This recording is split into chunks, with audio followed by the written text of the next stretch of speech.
Habari ndugu mtazamaji wetu wa Positivity Media. Karibu na uungane nami kwenye mwendelezo wa makala zetu. Leo nimekuletea historia nzuri ya kweli iliyowahi kutokea huko nchini Uingereza mwaka 1963. Historia ya ujambazi mkubwa kwenye historia ya taifa hilo. Ujambazi huu unajulikana kama The Great Train Robbery, yani wizi maarufu zaidi wa treni kuwahi kutokea duniani. Haya, ungana nami mwanzo hadi mwisho wa makala hii. Ulikuwa ni usiku ambapo Uingereza ilishtuka. Katika historia ya Uingereza, kuna matukio ambayo yamebaki kama alama isiyofutika. Lakini kati ya yote, tukio moja lilijitokeza kama wizi wa ajabu sana, uliopangwa kwa akili, ujasiri na ukatili wa kiwango cha juu. Ni tukio linalojulikana kama The Great Train Robbery 1963. Wizi huu haukuwa wa kawaida, haukuwa wa benki, haukuwa wa duka. Ilikuwa ni wizi wa treni ya serikali iliyokuwa imebeba fedha nyingi sana, na wahalifu walifanikiwa kuiba kiasi kikubwa cha pesa, wakatoweka kana kwamba walikuwa kivuli. Tukio hili liligeuka kuwa hadithi ya kitaifa na hadi leo linaendelea kusimuliwa kama heist ya karne. Treni lengwa ilikuwa ni Royal Mail Train. Treni iliyolengwa ilikuwa si treni ya kawaida ya abiria. Treni hii ilikuwa maalumu kwa kusafirisha barua za serikali, nyaraka muhimu, fedha taslimu kutoka benki kwenda benki. Kila usiku, treni hii ilisafirisha pesa nyingi sana kutoka Glasgow kwenda London. Na mwaka 1963, treni hii ilikuwa imebeba mzigo wa thamani kubwa kuliko kawaida. Kiasi kilichoibiwa: pauni milioni 2.6.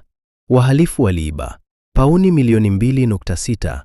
Kwa mwaka 1963, hiki kilikuwa kiasi kikubwa sana. Kwa thamani ya leo, hiyo ni zaidi ya dola milioni 50 hadi 60. Huu ndio ulikuwa wizi mkubwa zaidi wa pesa taslimu katika historia ya Uingereza wakati huo. Kikundi cha wahalifu kilijulikana kama Gang of 15. Wizi huu ulifanywa na kikundi cha watu takribani 15 tu. Wengi wao walikuwa majina yanayojulikana katika uhalifu wa London. Baadhi ya viongozi wakuu walikuwa Bruce Reynolds, kiongozi wa mpango; Buster Edwards, Ronnie Biggs, Charlie Wilson. Hawa hawakuwa vibaka wa kawaida. Walikuwa ni watu waliopanga kwa muda mrefu, kwa akili na umakini mkubwa. Mpango ulivyoanza: wiki na miezi ya maandalizi. Mpango wa Great Train Robbery haukuanza siku moja tu. Ulichukua miezi kadhaa ya ufuatiliaji, kujifunza ratiba za treni, kujua kiasi cha fedha kinachosafirishwa, kufahamu walinzi na madereva.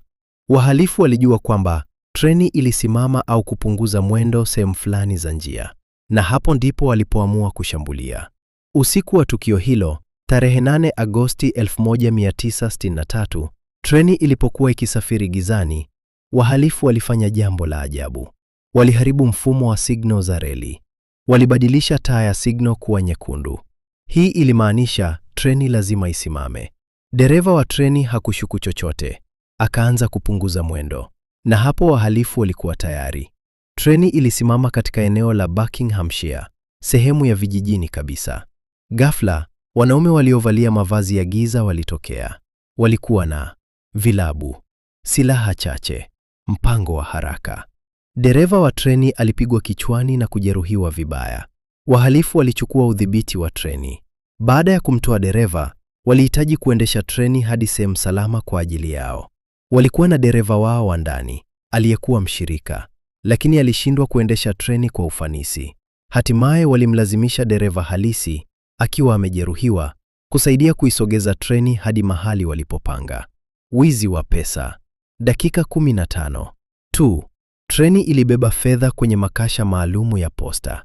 Wahalifu walivunja mabehewa na kuchukua makasha 120 ya pesa.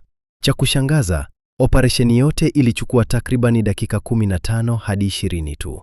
Walikuwa wamepanga kila sekunde. Safari ya kuelekea mafichoni. Baada ya kuiba pesa, walitumia magari kadhaa ya mizigo na kutoroka. Walikuwa wameandaa maficho maalumu farmhouse, shamba, lililoitwa Leatherslade Farm.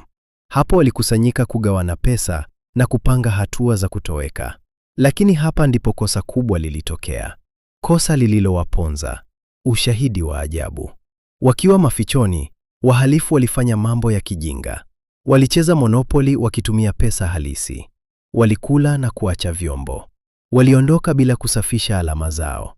Polisi walipofika, walipata alama za vidole, sahani na vikombe. Monopoly set yenye fingerprints. Ushahidi huu uliwaunganisha moja kwa moja na tukio. Kukamatwa. Je, ni namna gani wahalifu hawa waliweza kukamatwa? Baada ya wiki chache, polisi wa Uingereza walifanya msako mkubwa. Wahalifu wengi walikamatwa na kuhukumiwa kifungo kirefu. Baadhi walipata hadi miaka 30 gerezani. Lakini baadhi yao walitoroka na kuwa maarufu zaidi. Ronnie Biggs, mhalifu aliyekuwa celebrity. Mmoja wa wahalifu maarufu zaidi, alitoroka gerezani mwaka 1965 na kukimbilia Paris, Australia, hatimaye Brazil. Aliishi miaka mingi kama mtu anayesakwa, lakini pia kama maarufu. Alirudi Uingereza miaka 2000 akiwa mzee na mgonjwa. Swali kubwa ambalo bado linaulizwa: je, pesa zote zilipatikana? Jibu ni hapana. Sehemu kubwa ya pauni milioni 2.6 haikupatikana. Inaaminika ilifichwa au kusafirishwa nje. Wengine waliitumia kabla ya kukamatwa. Hadi leo, baadhi ya pesa hizo ni siri. Kwa nini tukio hili ni maarufu sana? Great Train Robbery imebaki historia kwa sababu ilikuwa wizi mkubwa zaidi wa wakati huo. Ilifanywa kwa mpango wa kipekee wa reli. Iligeuka hadithi ya kitaifa. Wahalifu wengine walikimbia kwa miaka. Tukio linaonekana kama filamu halisi. Ni moja ya matukio yaliyobadilisha kabisa usalama wa usafirishaji wa pesa Uingereza. Hii ni moja ya heist iliyogeuka hadithi ya milele. Great Train Robbery ya 1963 si wizi tu, bali ni simulizi la ujasiri, tamaa, akili na mwisho wa hatari. Tukio hili linafundisha kuwa mpango mkubwa unaweza kufanikiwa kwa dakika chache, lakini makosa madogo yanaweza kuharibu kila kitu. Na hadi leo, wizi huu unabaki kuwa moja ya heist maarufu zaidi duniani. Na hapa nafika mwisho wa historia hii. Karibu hapa Positivity Media kwa makala za UID, historia, elimu na burudani. Usisahau kusubscribe, share, comment na like.